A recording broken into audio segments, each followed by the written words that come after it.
के सादात और जमाल अब्दुल नासिर भी, इंडिया की इंदिरा गांधी भी, अमेरिका के जॉन एफ कैनेडी भी, ईरान के आयतुल्लाह खमेनी भी, उर्दन के शाह हुसैन भी, सऊदी अरब के शाह फैसल भी, इराक के सदाम हुसैन भी, क्यूबा के फीडल कास्त्रो भी, बरतानिया की मार्गरेट थैचर भी, लीबिया के कर्नल कजाफी भी, फलस्तीन के यासर अरफात भी, मलेशिया के महातिर मोहम्मद भी और जनूबी अफ्रीका के नेल्सन मंडेला भी। लेकिन सियासी तारीख के मौरखीन का कहना है कि पाकिस्तान के जुल्फकार अली भुट्टो दुनिया के इन तमाम लीडर्स के भी लीडर थे। भुट्टो साहब 60 और 70 की दहाई में दुनिया के 10 बड़े जबकि एशिया के सबसे बड़े लीडर समझे जाते थे। भुट्टो साहब को अल्लाह ताला ने बेशुमार सलाहियतों से नवाज रखा था। मसलन उनकी याददाश्त हैरान कुन थी। उन्हें पूरी किताबें और 400 सफ़ात की फाइलें जुबानी याद होती थी। वो टेबल टॉक और आवामी जलसों से डील करने का फन भी जानते थे। वो कॉन्फ्रेंसेस और मुज़ाकरात के दौरान मुखालफिन को शिकस्त दे देते थे और आवामी जलसों में लोगों के दिल जीत लेते थे।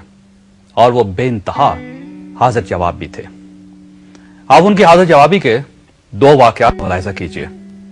भुट्टो साहब वजीर खारजा की हैसियत से 1963 में अमेरिका के दौरे पर गए।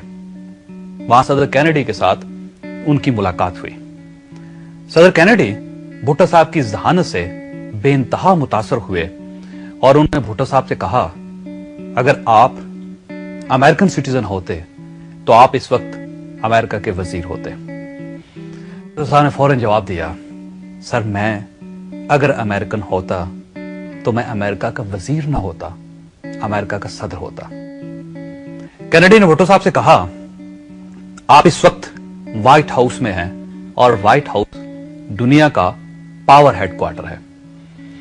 भुट्टो साहब ने फौरन जवाब दिया, और दुनिया का पावर हेडक्वार्टर इस वक्त मेरे पांव के नीचे है। भुट्टो साहब सोते भी कम थे, खाते भी कम थे और ब्यूरोक्रेसी की सुनते भी कम थे। पाकिस्तान में नाज़रीन 30 साल तक लीडर्स ने गरीबों, किसानों, मजदूरों और हारियों की बात की। लेकिन भुट्टो साहब पाकिस्तान के पहले लीडर थे जिन्होंने हारियों, मजदूरों, किसानों और गरीबों के दुखों को आवाज दी, जिन्होंने इन्हें फर्श से उठाकर सीने के साथ लगा लिया। और ये जुल्फकार अली भुट्टो के इक़्तिदार के आखिरी दिनों की बात थी। भुट्टो साहब के पुराने साथी उन्हें समझाते थे, आप एहतियात से काम लिया करें, आप अमेरिका को यूं न ललकारा करें, अमेरिकन इंतकाम के मामले में बड़े संगदिल हैं। आप मजदूरों और किसानों की बात ना किया करें, सरमायादार दुनिया आपको अपना दुश्मन समझ रही है। आप फौज को भी बैरकों तक महदूद करने की बात ना किया करें, जर्नैल आपके गिर्द घेरा तंग कर देंगे। आप इंडिया को भी ना ललकारें, ये आपके खिलाफ साजिशें करेगा। और आप ताजरों, सरमायादारों और मजहबी वॉरलॉर्ड्स के बारे में भी बातें ना किया करें, ये लोग आपको कम्युनिस्ट मशहूर कर देंगे।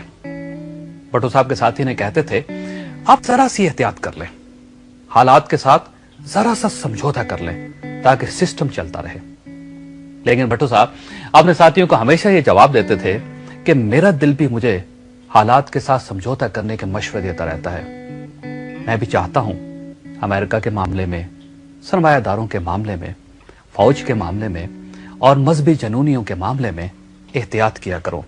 लेकिन फिर जब मैं लाड़काना, लाहौर, पेशावर और नौशकी के गरीब हारियों, मजदूरों और किसानों को देखता हूं तो मैं बेबस हो जाता हूं और मैं अपने आप से कहता हूं, जुल्फकार अगर तुमने भी समझौता कर लिया तो इस गरीब कौम का मुकद्दर कौन बदलेगा, इनका साथ कौन देगा। गरीबों के वो ख्वाब जिन्होंने भुट्टो और मोहतरमा बेनजीर भुट्टो की पलकों में जन्म लिया था, क्या वो ख्वाब आज भी ताबीर की तरफ सफर कर रहे हैं? क्या पाकिस्तान पीपल पार्टी भुट्टो के पाकिस्तान को भुट्टो का पाकिस्तान बना पाई और क्या बना पाएगी?